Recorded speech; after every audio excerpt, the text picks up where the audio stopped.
Good morning बच्चों। बेटा हमने यूनिट 6 स्टार्ट की थी आपकी ऑप्टिक्स, ठीक है। अब आपकी 5 यूनिट कंप्लीट हो चुकी है बच्चों, और लास्ट आपकी जो 5th यूनिट थी EM वेव्स, उसमें लास्ट जो टॉपिक था आपका स्पेक्ट्रम ऑफ इलेक्ट्रोमैग्नेटिक वेव्स, ठीक है, जिसमें आपने गामा एक्स यूवी मैंने आपको बताया था कि किस तरह से आपको ऑर्डर याद करना है। उसमें एक इम्पोर्टेंट ये भी है बेटा कि जो यूजेस हैं उनके, वो यूजेस आपको याद करने हैं, सभी को बहुत ही इम्पोर्टेंट है। 1 नंबर का क्वेश्चन जरूर आ जाता है वो स्पेक्ट्रल सीरीज में से, ठीक है। तो चलो ये एक इम्पोर्टेंट पॉइंट था, ये बताना था। ओके, कल लास्ट वीडियो में हमने डिस्कस किया था, रिफ्रैक्शन से स्टार्टिंग की थी हमने। तो रिफ्रैक्शन हमने पढ़ा from rare to denser medium और डेंसर टू रेयर मीडियम। तो एक बार मैं फिर से रिपीट कर देती हूँ बेटा। ओके, तो जब हमारा इंटरफेस होता है दो मीडियम को सेपरेट करने वाला बेटा, तो ये मीडियम हमने एयर लिया था, तो ये वाला मीडियम हमारा रेयर मीडियम था, और ये हमने ग्लास लिया था, और ये हमारा डेंसर मीडियम था। ओके, कोई दिक्कत नहीं है। ऑप्टिकली ये मीडियम लाइट के लिए इसकी डेंसिटी ज्यादा है और इसकी डेंसिटी कम है, ठीक है। फिर हमने बताया था कि अगर हम यहाँ पर कोई भी लाइट रे इंसिडेंट करवाते हैं तो इस तरह से हमने ये नॉर्मल ड्रॉ किया था, और पहले आप लाइट को इंसिडेंट कर लेंगे और फिर नॉर्मल ड्रॉ करेंगे। बस मैंने पहले नॉर्मल डाल दिया बेटा, कोई दिक्कत नहीं है, ठीक है। This is the incident ray. अब आप नॉर्मल डाल लेंगे पॉइंट ऑफ इंसिडेंस पे, ठीक है, क्योंकि लाइट हमें नहीं पता कहाँ पड़ रही है। तो पहले लाइट डाल लीजिए इंटरफेस पे, ये हमारा इंटरफेस था, इंटरफेस, और फिर लाइट डालने के बाद पॉइंट ऑफ इंसिडेंस पे आप नॉर्मल ड्रॉ कर दीजिए। तो ये वाला नॉर्मल आपका एयर मीडियम में लाई कर रहा है, तो इस नॉर्मल और इंसिडेंट रे के बीच जो एंगल था उसको एंगल ऑफ इंसिडेंस कहा था। अब इस रे को सीधा जाना चाहिए था, बट ऑब्लिक्यूली डाली गई है और मीडियम चेंज हो गया है, तो ये रे बेंड हो जाएगी। किस तरफ बेंड होगी? तो ध्यान रखें, जब भी कोई light ray rare to denser जाएगी, रेयर टू डेंसर जाएगी, तो डेंसर में जाके उसकी स्पीड कम हो जाएगी बेटा, और वो टुवर्ड्स दी नॉर्मल बेंड हो जाएगी। तो मेन आपसे कोई क्वेश्चन पूछ ले, what is the cause of refraction? Cause of refraction, refraction का कॉज क्या है, कारण क्या है? तो बेटा change in speed, change in speed, जो लाइट की स्पीड है उसका चेंज होना ही कारण है रिफ्रैक्शन का। समझ में आई बात? ठीक है, तो ये आपका कॉज है, कारण है रिफ्रैक्शन का, लाइट की स्पीड में चेंज होना जब वो एक मीडियम से दूसरे मीडियम में एंटर करती है तब, ठीक है। तो आप देखिए, अगर मीडियम सेम रहता तो लाइट की स्पीड सीधी जाती, सॉरी डायरेक्शन स्ट्रेट रहती, वही सेम डायरेक्शन, और स्पीड भी सेम रहती, बट अब ये सीधी ना जाके ये बैंड हो जाएगी अपने रास्ते से, और बैंड हो गई है टुवर्ड्स दी नॉर्मल, तो ये इस तरह से चली जाएगी। तो अब जो ग्लास में नॉर्मल है, ये वाला नॉर्मल, और रे रिफ्रैक्टेड रे के बीच जो एंगल है वो एंगल ऑफ रिफ्रैक्शन कहलाया था, और जितने एंगल से ये ओरिजिनल डायरेक्शन से डेविएट हुई है वो एंगल ऑफ डेविएशन हमने कहा था, ठीक है बेटा। तो ये था, जब रेयर टू डेंसर जाएगी तो टुवर्ड्स द नॉर्मल बेंड होगी। इसका उल्टा डेंसर टू रेयर अगर जाती है लाइट रे, जब डेंसर टू रेयर जाएगी लाइट रे, ये इंसिडेंट रे हो गई बेटा, ठीक है। पॉइंट ऑफ इंसिडेंस पे हमने नॉर्मल डाल दिया इस तरह से, तो ये नॉर्मल और इंसिडेंट रे के बीच का एंगल ऑफ इंसिडेंस हो गया। इसको सीधा जाना चाहिए था सेम डायरेक्शन में, बट ये अब डेंसर से, यानी डेंसर से रेयर में जा रही है, तो स्पीड फास्ट होगी और ये away from the normal band हो जाएगी। तो अवे फ्रॉम दी नॉर्मल यानी यहां जानी चाहिए थी लेकिन इससे दूर जाएगी अवे, तो इस तरह से बैंड हो जाएगी, और इस नॉर्मल और रिफ्रैक्टेड रे के बीच एंगल आ जाएगा रिफ्रैक्शन एंगल, और यहाँ पे एंगल ऑफ डेविएशन आ जाएगा डेल्टा, ठीक है। फिर इन सभी के बीच हमने रिलेशन भी पढ़ लिए थे बेटा। ओके, उसके बाद इंपॉर्टेंट पॉइंट मैंने आपको बताया था, आप जब ऑप्टिक्स डिस्कस कर रहे हैं तो उसमें हम EM वेव्स की, जो हमारी लाइट विजिबल लाइट है, तो उसके कुछ फिनोमेना देखने जा रहे हैं ऑप्टिक्स के अंदर, जिनमें जो विजिबल लाइट है उसकी रेंज, वेवलेंथ की रेंज 400 से 700 नैनोमीटर है बेटा आपकी। ओके, उसके बाद आपके पास क्या आता है कि एक इंपॉर्टेंट फॉर्मूला है v is equal to nu lambda. ये फॉर्मूला आपको क्या बताता है वो देखिए ध्यान से बेटा। v स्पीड ऑफ लाइट है अदर मीडियम में स्पीड, और न्यू फ्रीक्वेंसी है बच्चों, और लैम्डा वेवलेंथ है बेटा। तो मैंने अपने लास्ट लेक्चर में बताया था कि जो फ्रीक्वेंसी होती है वो सोर्स पे डिपेंड करती है कि लाइट कहाँ से आ रही है, ठीक है। तो आप अपनी जैसे दो बच्चे स्ट्रिंग पकड़ लेते हैं और वो ऐसे स्ट्रिंग को अपने इस तरह से आप डाउन करेंगे तो स्ट्रिंग के अंदर ऐसे वेव्स बनेंगी। कैसे बनेगी? वेव्स बनेगी इस तरह से। तो आप यहाँ पे फास्टली करेंगे उसको अप डाउन तो फ्रीक्वेंसी ज्यादा हो जाएगी, उसको धीरे धीरे करेंगे तो फ्रीक्वेंसी कम हो जाएगी। तो फ्रीक्वेंसी डिपेंड करती है सोर्स पे, ठीक है। तो फ्रीक्वेंसी एफ से फंडामेंटल, तो फ्रीक्वेंसी आपकी सेम रहेगी, फ्रीक्वेंसी में कोई चेंज नहीं होगा। और जब लाइट आपके एक मीडियम से दूसरे मीडियम में जा रही है और उसकी फ्रीक्वेंसी सेम है तो बेटा ध्यान देना यहाँ पर उसका कलर भी वही रहेगा, कलर भी सेम रहेगा, ठीक है।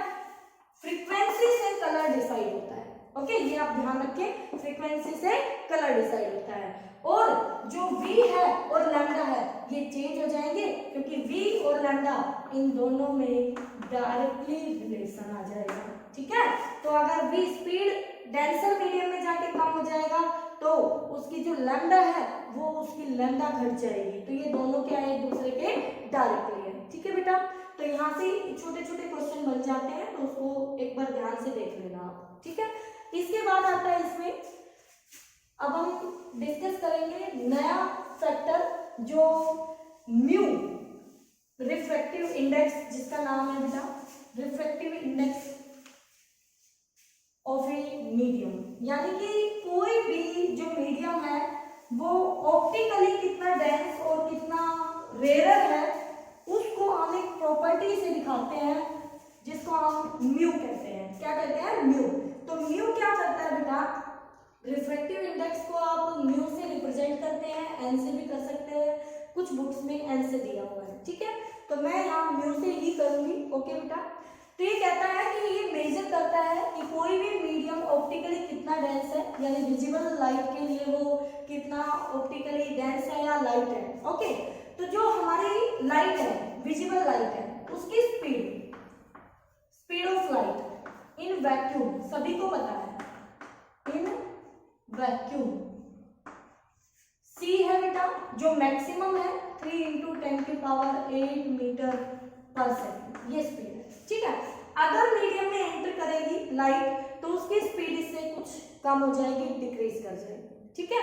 तो वो डिक्रीज कर जाएगी, यही कारण होगा कि वहां पे मीडियम चेंज हो गया तो उस लाइट को एक फिनोमिना से गुजरना पड़ा और वो फिनोमिना होगा उसका रिफ्रैक्शन। क्या होगा? रिफ्रैक्शन, ठीक है। तो ये ऑप्टिकल डेंसिटी क्या होती है? ऑप्टिकल डेंसिटी वही अभी अभी मैंने बताया कि लाइट की स्पीड में चेंज आना, तो डिक्रीमेंट, उसकी स्पीड में कुछ कम होना, वो बताएगा कि ऑप्टिकल ज्यादा डेंस है तो स्पीड ज्यादा कम हो जाएगी, अगर ऑप्टिकली कम डेंस है तो स्पीड कम डेंस होगी। तो जो जिसका कम म्यू होगा बेटा, कम म्यू यानी स्पीड ज्यादा, और जिसका ज्यादा म्यू होगा, ज्यादा म्यू, उसमें स्पीड कम, ठीक है। तो ये जो म्यू होगा ये लाइट की स्पीड को इस तरह से चेंज करेगा। अगर म्यू मीडियम का म्यू कम है तो स्पीड वहां ज्यादा मिलेगी, और मीडियम का म्यू ज्यादा है तो वहां स्पीड कम मिलेगी हमें, ठीक है। इस तरह से स्पीड की, लाइट की स्पीड में चेंजेस आते हैं। अब आपके पास जो, मान लीजिए आप किसी एक पर्टिकुलर एक मीडियम के डेंसिटी की बात करते हैं, ऑप्टिकल डेंसिटी यानी रिफ्रैक्टिव इंडेक्स की आप बात करते हैं, तो उसको हम कहते हैं बेटा एब्सोल्यूट रिफ्रैक्टिव इंडेक्स। क्या कहते हैं उसको हम? Absolute refractive index. तो एब्सोल्यूट रिफ्रैक्टिव इंडेक्स क्या होता है बच्चों?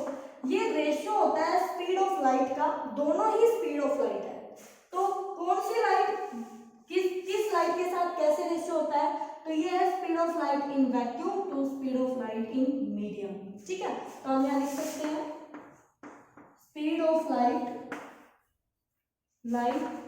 इन vacuum to speed of light in medium, vacuum, ठीक है। तो वैक्यूम में स्पीड ऑफ लाइट सबसे ज्यादा होती है और मीडियम में कुछ ना कुछ कम होगी इससे, तो इसलिए जो ये रेशियो है C/V का जो रेशियो है ये हमेशा ग्रेटर देन 1 होगा। तो आप कह सकते हैं बेटा कि जो म्यू है, एब्सोल्यूट म्यू किसी मीडियम का रिफ्रैक्टिव इंडेक्स वो ऑलवेज ग्रेटर देन 1 होगा, हमेशा, ऑलवेज। लेकिन ये कौन सा है? एब्सोल्यूट रिफ्रैक्टिव इंडेक्स है, यानी एयर के रिस्पेक्ट में आप देख रहे हैं दूसरे मीडियम का, ठीक है। तो अगर हम इसको वेवलेंथ से रिलेट करना चाहें तो वेवलेंथ से रिलेट कर सकते हैं। V = न्यू लैम्डा होता है बेटा, ये रिलेशन आपको पता है। तो म्यू यहाँ से आपका स्पीड ऑफ लाइट c है और फ्रीक्वेंसी फंडामेंटल है, फ्रीक्वेंसी वही रहेगी। तो वैक्यूम में वेवलेंथ ओरिजिनल वेवलेंथ लैम्डा और फ्रीक्वेंसी सेम है, और मीडियम में वेवलेंथ लैम्डा डैश। तो यहाँ से म्यू का दूसरा फॉर्मूला आ जाएगा लैम्डा अपॉन में लैम्डा डैश, ठीक है। ये लैम्डा वैक्यूम में है, इन वैक्यूम, और ये लैम्डा मीडियम में है, इन मीडियम। तो रिफ्रैक्टिव इंडेक्स की आप दूसरी डेफिनेशन भी यहाँ से बना सकते हैं। It is the ratio of wavelength of light in vacuum to wavelength of light in medium, in any medium. तो उस मीडियम का, जिस मीडियम में ये वेवलेंथ बता रहे हैं आप, उस मीडियम का ये रिफ्रैक्टिव इंडेक्स होगा एयर या वैक्यूम के रिस्पेक्ट में, ठीक है बेटा। अब आता है रिलेटिव रिफ्रैक्टिव इंडेक्स। तो रिलेटिव रिफ्रैक्टिव इंडेक्स क्या कहता है, ध्यान से देखना रिलेटिव रिफ्रैक्टिव इंडेक्स को। रिलेटिव रिफ्रैक्टिव इंडेक्स का मतलब ये है बेटा कि हम किसी एक मीडियम का दूसरे मीडियम के रिस्पेक्ट में देखना चाह रहे हैं, ठीक है, उसको हम बोलते हैं relative refractive index. Relative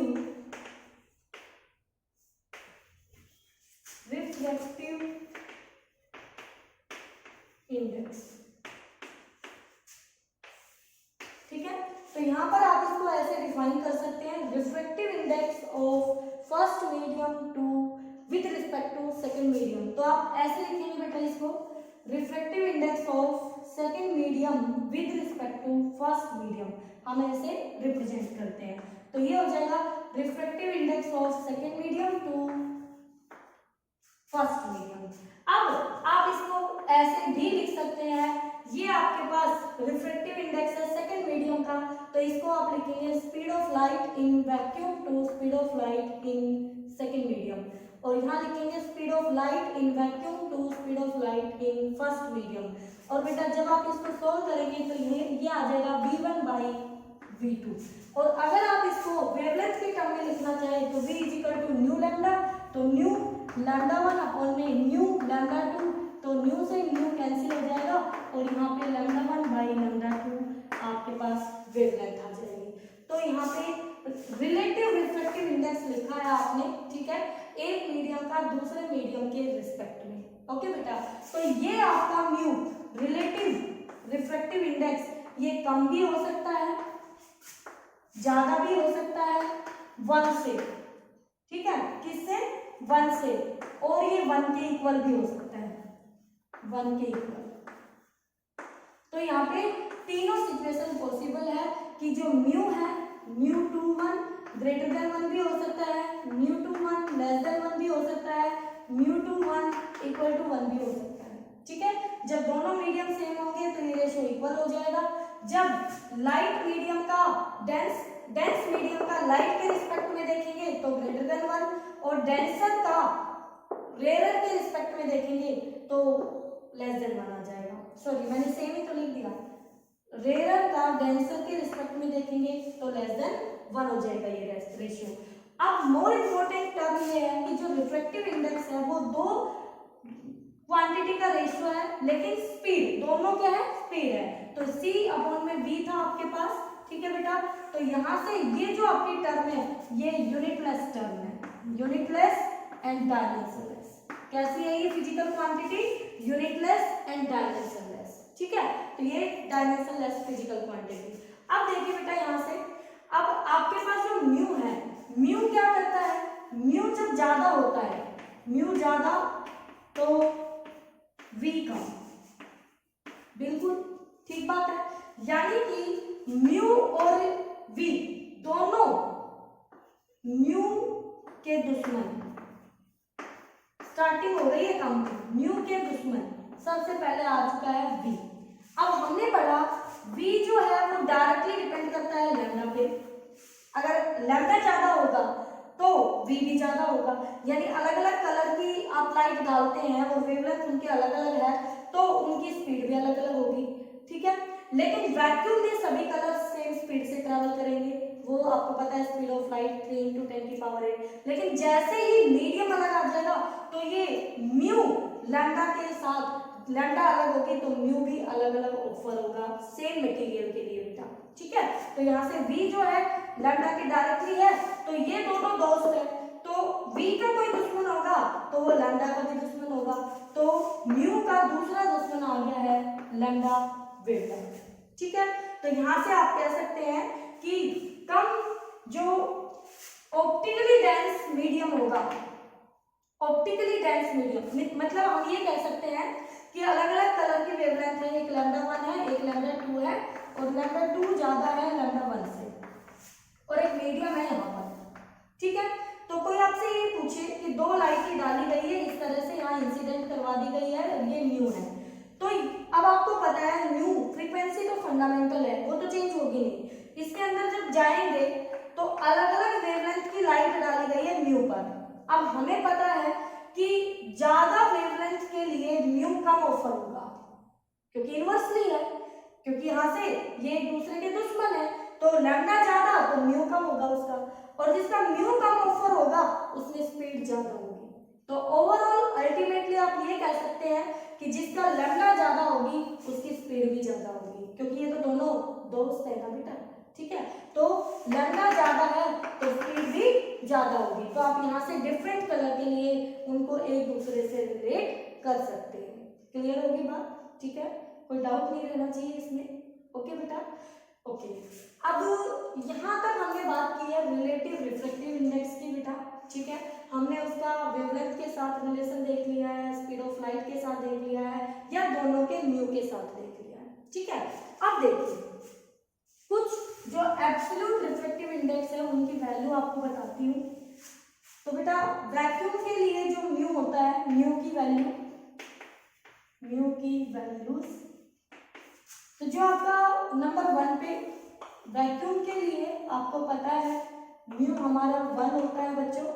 number 2 हम ग्लास की बात करें जो बहुत ज्यादा यूज होते हैं उनकी मैं बात करूंगी, तो म्यू यहाँ पर 1.5 यानी कि 3/2 होता है बेटा, ठीक है, आपको याद रखना है। थर्ड नंबर पे वाटर जो बहुत यूज होगा इसमें, उसका म्यू 4/3 यानी कि 1.33 होता है। अब कोई आपसे ये पूछ ले कि वैक्यूम को और एयर को हम एक कैटेगरी में कंसीडर कर लेते हैं, क्योंकि एयर के लिए 1.000 करके समथिंग वैल्यू आएगी, उसको आप इग्नोर कर सकते हैं। तो रफली इन दोनों को न्यूमेरिकल के लिए हम सेम मान सकते हैं, ठीक है। तो ग्लास का रिफ्रैक्टिव इंडेक्स 3/2 है और वाटर का 4/3 है। इन दोनों को अगर रिलेट करें तो इन दोनों के रिस्पेक्ट में अगर हम देखें तो वाटर जो है वो ग्लास के कंपैरिजन में रेयरर मीडियम कहलाएगा ऑप्टिकली लाइट के लिए, और वाटर के रिस्पेक्ट में ग्लास ऑप्टिकली डेंसर होगा, ठीक है। लेकिन एयर के साथ दोनों ही डेंसर है, एयर के साथ अलग अलग, यहीं पे एयर वाटर को देखूं तो वाटर डेंसर है, एयर ग्लास को देखूं तो ग्लास डेंसर है, बट जब इन दोनों को देखती हूँ तो वाटर रेयरर में आ जाएगा और ग्लास डेंसर में आ जाएगा, ठीक है। अगर यहाँ पर आपको एक दूसरे के रिस्पेक्ट में देखना है, यानी कि मुझे म्यू फाइंड आउट करना है, mu glass with respect to water, तो बेटा मैं ग्लास का लिखूंगी और डिवाइड करके वाटर का लिखूंगी। तो ग्लास का रिफ्रैक्टिव इंडेक्स कितना है मेरे पास, म्यू ऑफ ग्लास का है मेरे पास 1.5 और वाटर का है मेरे पास 1.33, या फिर 3/2 अपॉन में 4/3, तो ये यहाँ पर आ जाएगा 9/8 और ये ग्रेटर देन 1 होगा। क्यों? क्योंकि जिसके रिस्पेक्ट में देख रहे हो आप जिस मीडियम का, वो ऑप्टिकली डेंसर है तो उसका refractive index, relative refractive index greater than 1 है। लेकिन यहीं पे अगर मैं mu of water with respect to glass देखूंगी बेटा, तो मेरे पास mu water with respect to mu glass आ जाएगा बच्चों, और ये 4/3 अपॉन में 3/2, तो ये 8/9 यानी कि ये लेस देन 1 आएगा। तो यहाँ रिलेटिव रिफ्रैक्टिव इंडेक्स 1 से कम आ रहे हैं। क्यों? आपने लाइट मीडियम का डेंसर के रिस्पेक्ट में देखा है, ठीक है। एक इंपॉर्टेंट फॉर्मूला यहाँ ये भी बनेगा रिवर्सिबिलिटी वाला कि mu of glass with respect to water equal to होगा 1/μ of water with respect to glass. ये एक इंपॉर्टेंट फॉर्मूला बन जाता है आपका जो आगे यूज होगा आपका न्यूमेरिकल्स में। ठीक है, तो यहाँ तक आपको बहुत अच्छे से पढ़ लेना है, इसके आगे फिर हम नेक्स्ट वीडियो में डिस्कस करेंगे। ठीक है।